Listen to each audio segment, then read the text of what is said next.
There lived a man named Simon in Youngstown village. His two daughters were very beautiful. One was named Rachel and other was Rebecca. Rebecca was very beautiful. Rachel was very unkind and angry. Rebecca was quiet and she was never proud of her beauty. She used to behave with everyone nicely. Her father was very happy with her. Their house was old and besides a river. The house was quite old and so Simon thought, I should build a new house. My daughters are also growing. I will have to get them married. The house should also be good.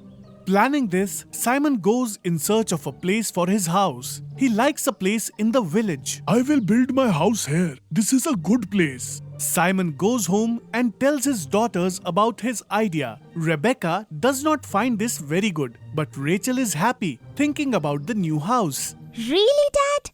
We are moving to a new house? By the way, I'm bored with this house. Dad, a house is good. Why are you spending so much money?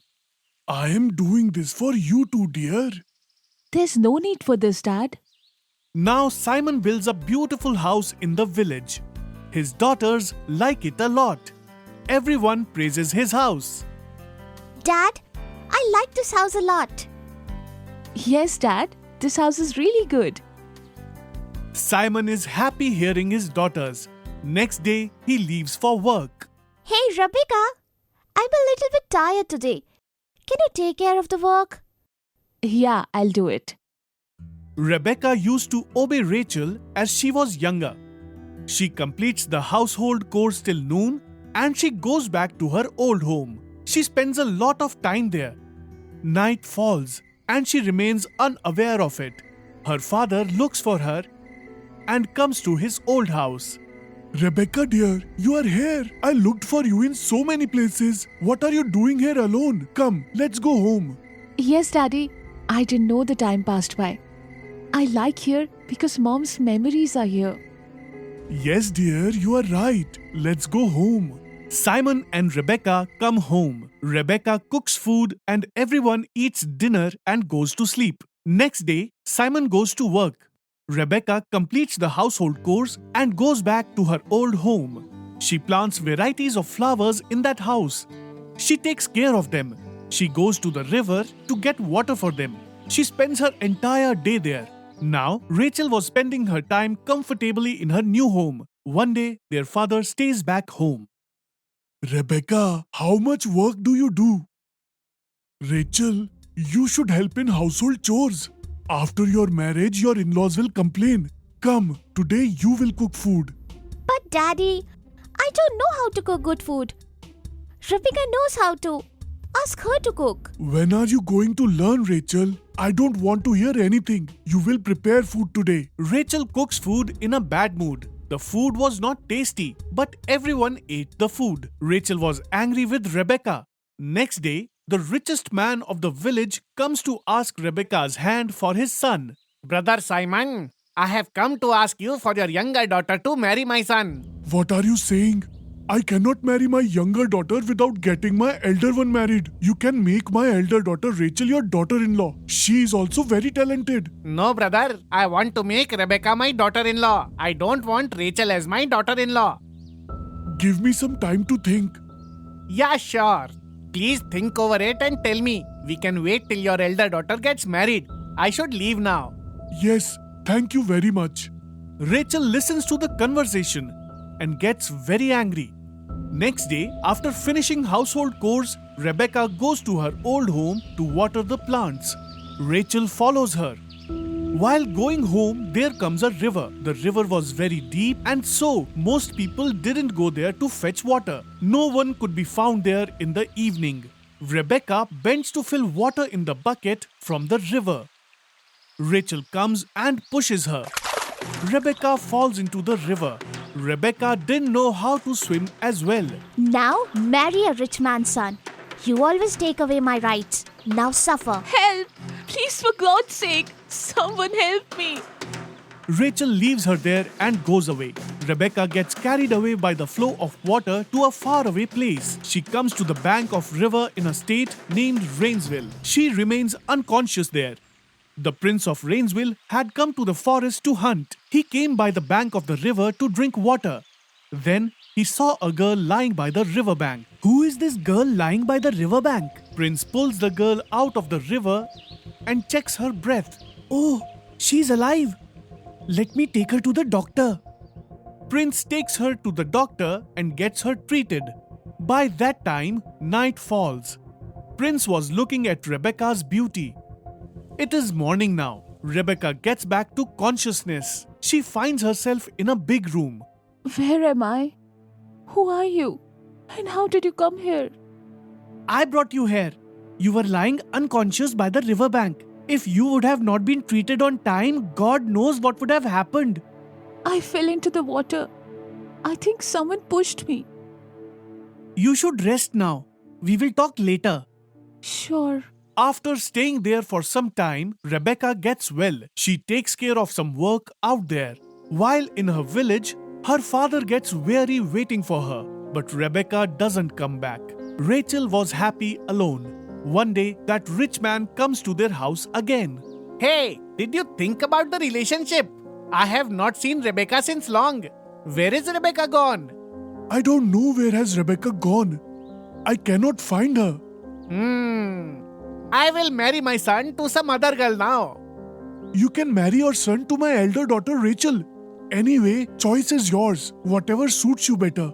No, I cannot have such a proud and angry girl as my daughter-in-law. Please excuse me. The rich man goes away. Simon feels sad and sits there. Rachel finds all she did in vain, and now she used to do the household chores quietly. Out there, the prince took good care of Rebecca. She had all comforts available. She had also started liking him now. One day, Prince was roaming in the garden with Rebecca.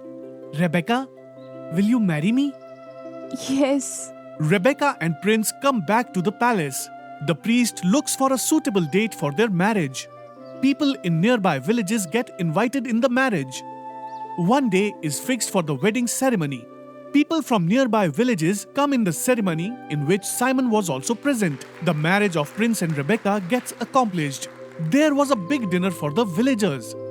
People were standing in the queue to get the royal present. People from Rebecca's village saw her and they were happy for her. While standing in the queue, Simon also sees his daughter. He was overwhelmed. He went to his daughter and hugged her. After the ceremony, Rebecca told her father what had happened with her. Hey king, I'm sure you will take good care of my daughter. I can go back home and relax now.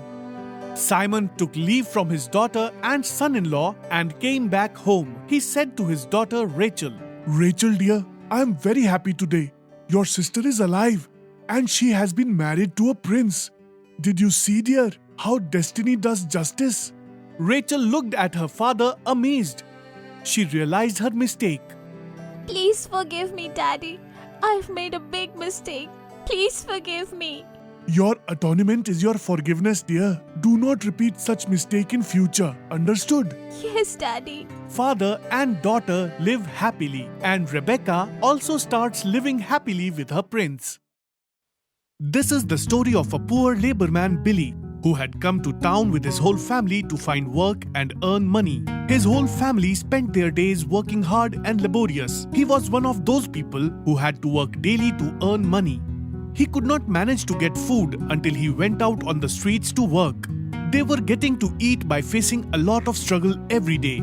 After the hard laborious work of the day, he slept on the tent house made at his footpath. One day, when he was going out for his work, he saw that the road was deserted. There were no vehicles on the road, and no man could be seen to the farthest distance. After moving a little ahead, Billy watches and suddenly he gets hit by a stick. He gets terrified and turns around quickly, and he sees that a policeman is beating him with the stick. Sir, oh sir, please wait. Why are you hitting me, sir? You crazy fellow! Where are you roaming? Get lost from here. Don't you know we are under lockdown? The whole nation is in curfew. If I see you again, you will be beaten badly. But sir, what is this lockdown? And why is everything closed? Oh, you crazy man! Which world are you living in? There is a big pandemic named Corona spreading everywhere. If you go out of your home, you may get this disease and die. Run and get lost from here. God knows where do such crazy people come from. While saying so, he again struck Billy on his back with a stick. Poor and terrified Billy ran and reached home. Then his family asked. He told them that some pandemic is spreading, due to which the nation is closed and we can't go to the streets. Then Billy's son said, But Dad, if we do not go out and sell something, then how will we get food? Son, but there is no one in the streets to whom we could sell. There are no people in the streets even to give alms. If this continues, we will die starving. Poor Billy begins to worry about what he can do now. 2 days had passed and his family is suffering badly with hunger. His kids started to cry in hunger. Billy could not bear the grief of his family, but he was so helpless that he could not do anything. He doesn't even have money to buy a ration of 2 days for home. And when he went out, he could not even see a single man who could give him any work.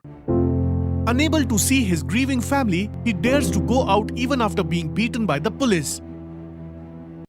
Billy comes to know that the government is distributing ration for the poor. So Billy goes there, but there he finds out that only those who have a ration card are being given ration.